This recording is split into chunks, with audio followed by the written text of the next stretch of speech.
Out here, roads don't just carry people. They carry decisions, supplies, orders written by men who never walked the asphalt themselves. They carry weight, and sooner or later, that weight breaks something. The Long 15 wasn't just a highway.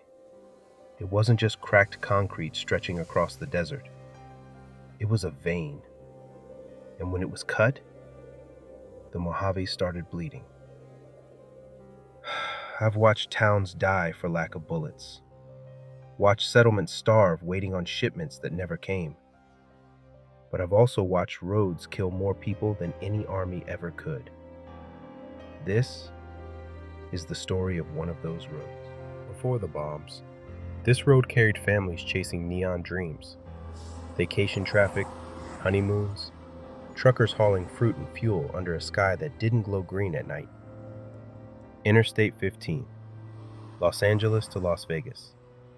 Concrete confidence laid straight through the desert. Then the fire came. And when the smoke cleared, most of the world was gone. But not this road. Somehow, long stretches of it survived. Cracked, scorched, still standing. The NCR noticed that. They always do. After the war, while others fought over ruins, the Republic rebuilt arteries, caravans, patrols, schedules. They didn't conquer the Mojave with bullets alone. They did it with concrete. I've stood at Mojave Outpost at dawn, watched Brahmin caravans line up like clockwork, watched troopers check manifests with tired eyes and practiced hands. Order looks real convincing when it's moving west to east on schedule, but roads invite predators. Therefore, NCR patrols multiplied. Rangers on ridge lines, troopers at checkpoints, paperwork stacked higher than sandbags. But patrols spread thin. Therefore, powder gangers slipped their chains, escaped convicts with nothing to lose and everything to prove. But Sloan fell to death claws. Therefore, the Long 15 closed. One quarry, a handful of beasts, and suddenly the Republic's straightest line into the Mojave was a dead end. Merchants stalled at Mojave Outpost. Caravans rerouted through longer, uglier paths. Towns off Highway 95 swelled overnight. And suddenly, the NCR learned something every engineer knows. You don't lose territory first. You lose access. Turns out civilization runs on spare parts and Brahmin feed. And when the feed stops coming, flags don't matter much anymore. Colonel Royes ran the Long 15 camp by the book.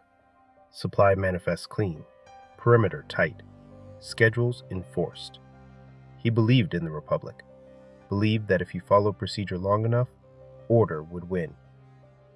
Didn't matter, because belief doesn't stop radiation. When the missiles came, discipline didn't save him. Ulysses understood that. He didn't aim for cities, didn't care about body counts or banners. He aimed for arteries. That's how you kill a giant. Not by cutting off its head, but by letting it bleed out slowly, logistically, inevitably. I've read the after-action logs. No heroic last stands, no stirring speeches, just ash. Twisted vertebrates burned out of the sky, men screaming until their throats burned out, then kept screaming anyway. Marked men aren't monsters. They're soldiers who never got permission to die. Troopers who stood their posts long after the Republic stopped answering. Their armor still bears the bear. Their rifles still fire. Their patrol routes never change. That's not madness. That's duty with nowhere left to go. When the gate opened after the blast, the Mojave didn't cheer. No celebration, no speeches. It went quiet. Radiation doesn't care who you voted for. Doesn't care which side you picked at Hoover Dam. It just keeps eating. The road that once fed the Mojave became a crater that poisoned it. And just like that, history rerouted itself. Without the Long 15, The NCR stalls. Supply chains knot up. Reinforcements crawl instead of march. The Legion waits, patient, watching the bear bleed. And the Mojave breathes, just a little. Sometimes destruction isn't an ending. Sometimes it's a pause, a moment where the land gets to decide what grows back. I helped design roads once. Measured load limits, calculated stress points, argued over which route shaved hours off delivery time. Funny thing about roads, they never choose where they lead. People do. And then blame the asphalt when it all goes wrong. Out here, we pretend roads are neutral. They're not. They pick sides the moment someone needs them. The long 15 fed a war. Until the war fed on it. And somewhere beneath the sand, beneath the ash, beneath the radiation,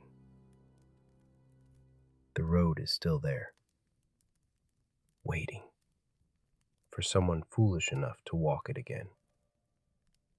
Face Corp Archive remembers. Archive node reconnecting. Face Corp terminal online.